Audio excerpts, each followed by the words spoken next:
a fire reaches 265 degrees, it will automatically put the fire out. But if it doesn't, and it gets above the floorboards, or we need help, port and starboard underneath the seats, we have fire extinguishers. They work just like the ones at your home. You point and spray, the fire goes out. If that doesn't work, I have 5 fire buckets and an unlimited amount of water. We're going to be okay. In my almost 30 years of running a commercial vessel of some kind, mostly a charter boat or a guide boat, I have never had a person go over the side of the boat I didn't want to in all of that time.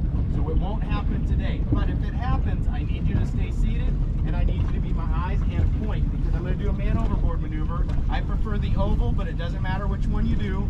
It takes your eyes away from the person that's in the water. So if you know somebody and you don't want them to get in the boat and they're over there, point over there, because that's where I'm going. So it's up to you to help me get them back in the boat. So you better be nice to the person you can. If I become incapacitated on this trip and I cannot run the vessel, and there's no way Kurt hates running, he swims between the islands for fun, so he's out of here. There's no way Chick's not going to run it. He can't steer. I let him the other day. So you'll need to call the Coast Guard. And what you do is you're going to have this, pick up this mic for the VHF radio, and you're going to, fish almost jumped right in the boat. And you're going to key it, and when you key it, you're going to hold down, you're going to say, Mayday, Mayday, Mayday. What's going to happen is that's going to get the Coast Guard's attention right now. They're going to ask you a whole bunch of questions you don't know the answer to, but you know the right answer for them, and that's I'm on the banana boat. We've been doing this over 26 years. They have a route map for us. I talk to the Coast Guard weekly, most of the time daily, so they know right where we are if you call them. The Coast Guard wants me to remind you this is a non-smoking trip, so they'll light up while we're underway. And please don't stand. There's a juvenile. You go right there.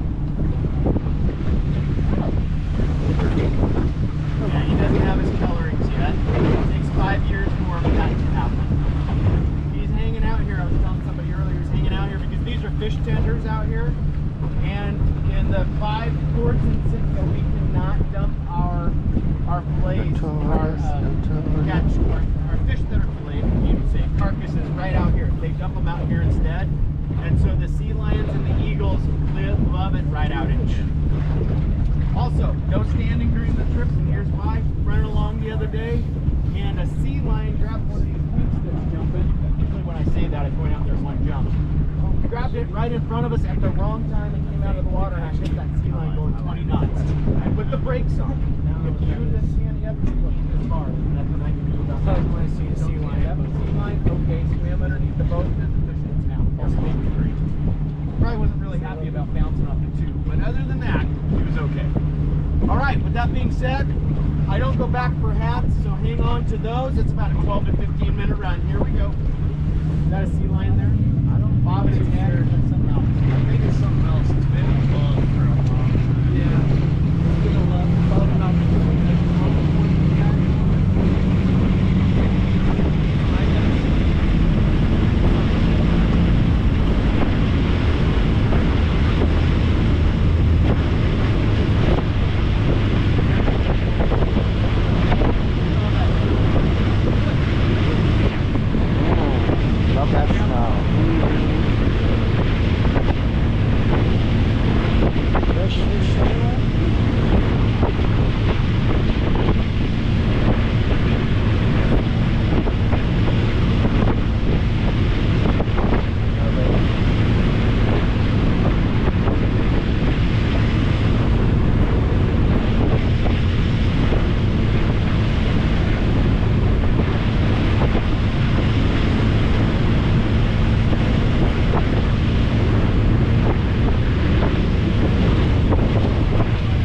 Welcome to Camp Coogan Bay, everybody. We have a no-wake policy in the bay. That's the reason why we slow down. We don't want to wash out our neighbors down the bay. A couple of things I get asked a lot about whales in here. The whales kind of stay out of here. We're right off of the strait there, and the strait follows right up into Silver Bay, and that's the way the salmon go. And the salmon follow the bay, and the whales follow everything else. So that's kind of the way that they go. Plus, we're about 50 to 70 feet right through here. It kind of goes like a little bit of a valley there. It keeps going down, and right out in here, about 200 yards or so, we see 150 feet. That's the deepest spot in this bay. Everything else is going up like this, and you'll see when you're kayaking that you can see around the edges very well. We have 2 rivers in the back of this bay, and they get 4 of the 5 species of Pacific salmon. We don't get reds in here, unfortunately. They're so delicious, but they get them around the corner and on the other side. The fish that you see jumping in here, they're pink salmon. We have king salmon in here too. They're going up already. The pinks in here are jumping because they're breaking up their egg skeins because they spawn so low in the river. The chums will do the same thing when they come in. Chums we should probably start seeing in a couple of weeks. We don't see the silvers until the end of August or so. 1st of September is when they really get in here thick. Typically, that's the end where we see bears too. We haven't seen any bears in 2 weeks. The reason why is because the fish are going to the hatchery right over the bay there in Silver Bay, and they're waiting at the trough for the fish to swim right to them so they can eat them. That's where the bears are stacked up right now. In here, you have a chance of seeing sea lions. We don't have many seals in here, although somebody said that they saw one the other day. You don't see many harbor seals around here because the sea lions push them out, but there's some around. Sitka deer. Sitka, we have blacktails. We're known for them. They're about that tall, about the size of a German Shepherd, a normal-sized German Shepherd. They're little guys, but there's a lot of them, and we're starting to see more of them. As far as bears go, in this area, we only have brown bears. If you read about Sitka, yes, we have black bears, but they're all south of us. The brown bears, which came from Admiralty Island, largest concentration of brown bears in the world, next island over from us, they came here long ago, and they either ate, killed, or pushed the black bears out. That's just the way it goes. Anytime black bears and grizzly bears come into play, almost always they push them out. Even in Canada, where there's a ton of them, there's a dividing line where those bears, they don't want to get in the other one's territory. Resident eagles here. If you get down the bay today, you're going to see there's a resident set down there. I have not seen them because I don't get down the bay very often, but we have a resident set right here in our own bay. Their nest is right up on top. I have named him Bart, and I think we're going with Barb or Bartlett or the other option. Oh, now we have another option. Barb. Oh, Barb. Now we're going with Barb. Yeah, there we go. Well, I mean, it was Barbara, but you know, Barbie. There you go. So Bart is a dominant eagle. Eagles live up to 40 for sure through their 30 years, unless something happens way beyond 20. And it takes 5 years, as I said, on that immature eagle back at the harbor. 5 years to get their coloring. He's got to be 7, 8, 9, 10, somewhere in there, because Bart is mature enough that you can go underneath him, and he shows no anxiety at all. And it takes some maturity of being around people to be able to do that. And here's a key thing. If you see an eagle and you get close to him, he starts moving his feet or her feet, or they puff their feathers, and I don't mean to dry, this is how they dry, they just start puffing. That means that they're agitated and that they will typically fly. So Bart won't do that. Matter of fact, that's our float house in front of us there. Bart will sometimes land right up on top of the float house, on the very, very top when I'm out here working on the weekends, or even right down on the deck when I'm doing something. He doesn't mind it at all. And the reason why he does that is because I feed him herring. He likes herring. At least he liked them up until 3 weeks ago. And 3 weeks ago, the people in the Airbnb right over this hill you're going to see in 1 second here, this brown one, not the one with the red top, that one right there, you can see it. So that's Jim's Airbnb. He'll rent it to you for $200 a night. It's 406 square feet. He'll bring you out here if you don't have your own boat, or rent you a boat and tell you to come out here. Anyway, the people that were staying out there and fishing, they thought, oh, it's really cool. That guy in the yellow boat's feeding this eagle almost by hand, because I like my hand, so I wanted to take it right out of my hand. So they started putting halibut heads and salmon heads on the back deck, and they would sit in the chairs back there and take pictures of it. So they've kind of ruined my eagle for a little while, but now that there hasn't been anybody there, I think I can start feeding them again. So. But if you see him, you come by and he'll be in here, or he will be right on the edge out here. You can kayak right past him for great pictures. And he likes that. He will stay right there.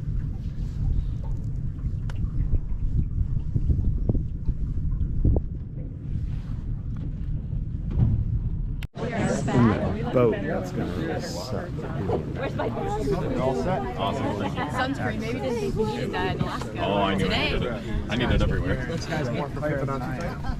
check out this tan line.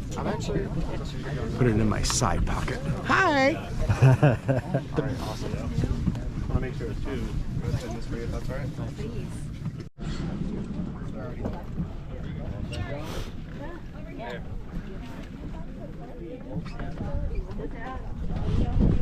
Sorry, wanderers, I didn't get any footage of the kayaking because the GoPro was in my pocket, and once the splash skirt was in place, I wasn't going to attempt to pull it out of my pocket because I was afraid we were going to capsize. So, Dude, this is what you get when you're wet and you open up your skirt. so sorry guys, but it was a lot of fun. I do recommend this excursion. Talk later.